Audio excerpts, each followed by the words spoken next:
सबैभन्दा एकदमै माया पाउने एकदमै के भन्छ रे समाजमा एकदमै ठुलो स्थान पाउने चाहिँ हाम्रो घरको दिदीबहिनीहरू हुन्छ, हो कि होइन? कि सबैजनालाई थाहा छ होला, हाम्रो तामाङ समुदायमा चाहिँ छोरी चेलीको चाहिँ के हुँदैन, कन्यादान हुँदैन। थाहा छ कि थाहा छैन?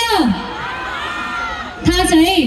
यो चाहिँ यहाँ भएको च्याङ्बाहरूलाई थाहा नभएको सबैजनालाई भन्न चाहे, हाम्रोमा चाहिँ कस्तो हुन्छ भने छोरी चेलीको बिहे गर्दाखेरि चाहिँ मारे पाप पाले पुण्य हुँदैन है।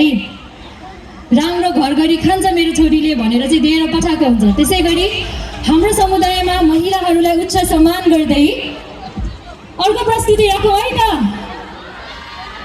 ओहो कति अल्छी लाग्दो, अर्को प्रस्तुति राखौँ है त।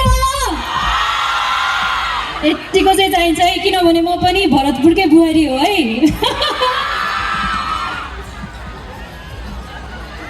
ओके, अर्को प्रस्तुति राख्न चाहे सेलो मिक्स सङ। कलाकारहरू रेडी? राष्ट्रिय कलाकार फुलकुमार बमजनजी आउँदै हुनुहुन्छ।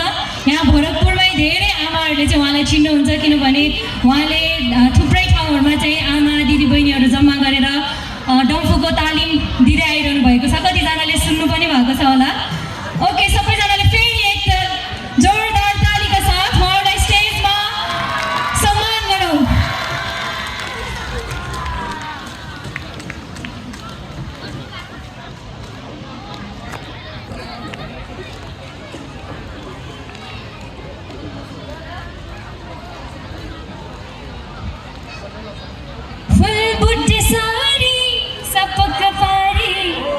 छोरी मलमलको।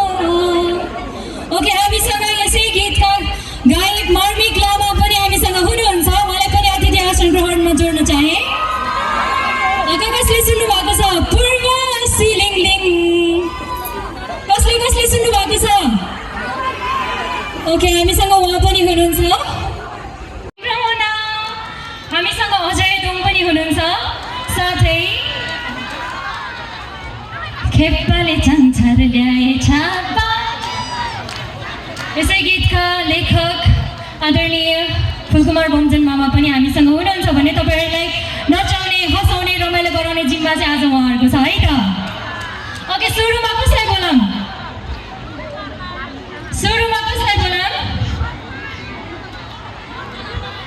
कसैलाई नि नबोलाऊँ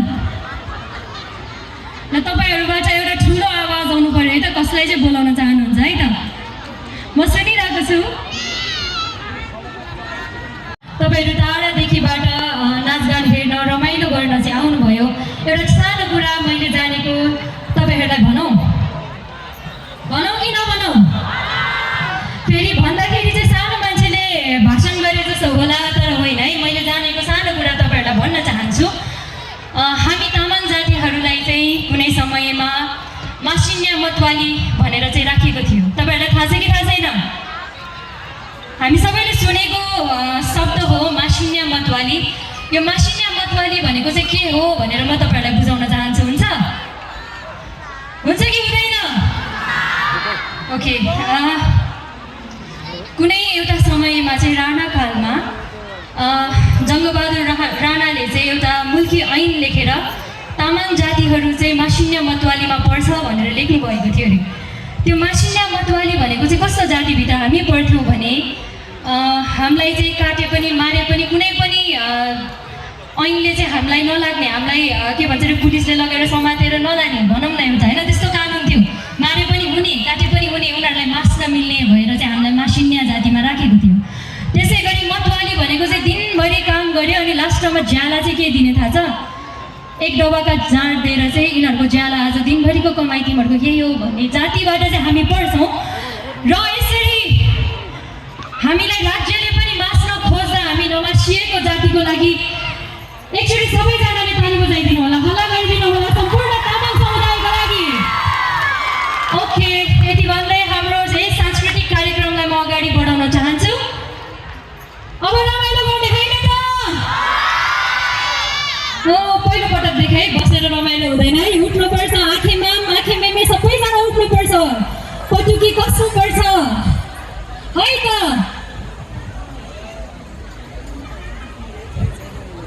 ओके, मैले थोरै आसन ग्रहणको क्रमलाई जोड्न चाहेँ।